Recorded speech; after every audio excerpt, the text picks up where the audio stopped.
ကိုဝင်ဆောင်မျိုးသမီးဟာအာဟာရပြေဝတဲ့မနက်စာကိုစားတော့မဲ့အချိန်မှာပဲဝမ်းကြတိုက်ထဲကရင်သွေးလေးကလှမ်းတားပြီးဒီအစားအစာကိုမစားဖို့သူ့အမေကိုတတိပေးခဲ့ပါတယ်။သူမရဲ့တငယ်ချင်းကတော့ဟန်ဆောင်ကောင်းကောင်းနဲ့ပဲဒါကနေ့ယောက်ျားစိတ်ကြိုက်ပြင်ဆင်ပေးထားတဲ့အစားအစာတွေပဲဟာမြန်မြန်ကုန်အောင်စားလိုက်ပါလို့ပြောနေပါတယ်။တကယ်တော့အဲ့ဒီတငယ်ချင်းဖြစ်သူကအစားအစာထဲမှာအစိတ်ခတ်ထားခဲ့တာပါ။ကံကောင်းထောက်မဆွာနဲ့ပဲဝမ်းထဲကကလေးကအန်ရီကိုကြိုတင်ရိပ်မိပြီးသူ့အမေကိုတတိပေးနိုင်ခဲ့ပါတယ်။သူတို့သားအမိချက်ချင်းပဲအစီအစဉ်တစ်ခုဆွဲလိုက်ကြပါတယ်။အမျိုးသမီးကအစိတ်ရှိမရှိအစားအစာကိုအရင်စစ်ဆေးပေးဖို့တောင်းဆိုပေမဲ့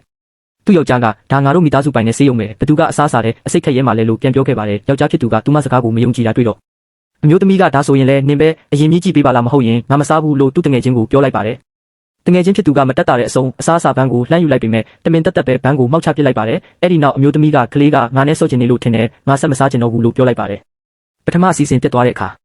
နောက်ရက်မှာတော့အဲ့ဒီတငယ်ချင်းကလှေကားနားမှာစောင့်နေပြီးနင်ကငါရဲ့ကိုပွားတက်ပဲလို့အမျိုးသမီးကိုလှမ်းပြောပါတယ်။အဲ့ဒီအချိန်မှာဝမ်းထဲကကလေးကအခြေအနေတစ်ခုခုတော့မဟန်တော့ဘူးလို့သူ့မိကိုထပ်ပြီးတတိပေးခဲ့ပါတယ်။ကလေးထင်တဲ့အတိုင်းမှာပဲတငယ်ချင်းဖြစ်သူကသူမကိုလှေကားပေါ်ကနေတွန်းချလိုက်ပါတယ်။ကံကောင်းစွာနဲ့ပဲရင်သွေးလေးကသူမကိုကာကွယ်ပေးနိုင်ခဲ့ပါတယ်ပြီးတော့ကလေးကမိမိ